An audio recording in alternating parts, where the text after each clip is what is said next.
Privacy is at risk when cybersecurity fails, especially when it comes to surveillance data.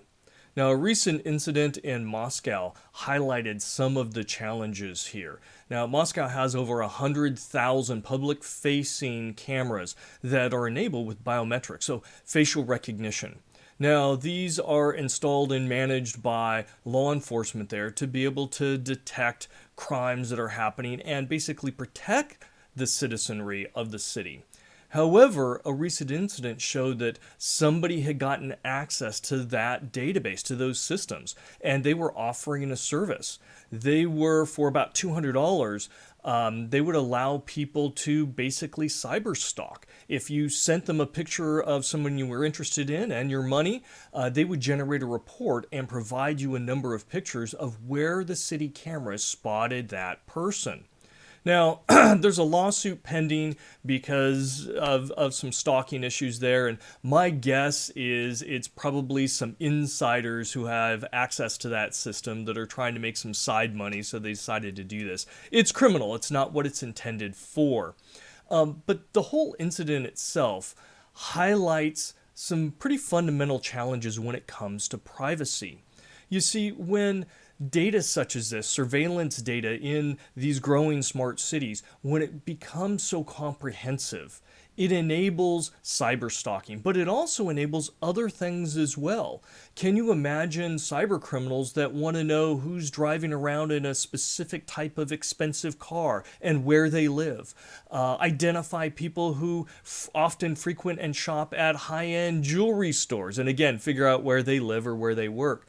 These kinds of things can help cyber criminals target citizens. And that's just not a good thing. So privacy advocates have been concerned because it goes back to a tenet that if you have all this surveillance data, and whether it's video surveillance or biometrics, whether it's web browsing or shopping history, whatever it is, and you have this vast amount of data, it can be compromised. It can be misused. And that becomes a major problem for all of us because the data's there, it can be analyzed, it can be aggregated, and it can be used with malicious intent to the detriment of citizens. So not only do privacy advocates have to worry about a surveillance state where governments are misusing surveillance information to persecute citizens and violate their rights, they also have to worry about cyber criminals gaining access to the vast amounts of data. And the reality is, with, again, that ocean of surveillance data, trying to protect it at that scale is almost insurmountable.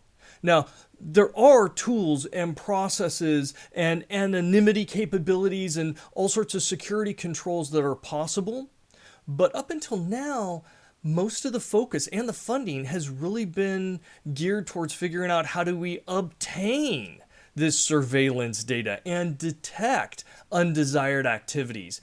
Very little focus is on actually protecting the privacy and the security of the data itself. And that opens up, unfortunately, huge opportunities for cyber criminals to go in and misuse that data. Bottom line is cybersecurity has to be wrapped around and protecting all the surveillance data out there, no matter what kind it is. Otherwise, it represents a huge risk to all citizens.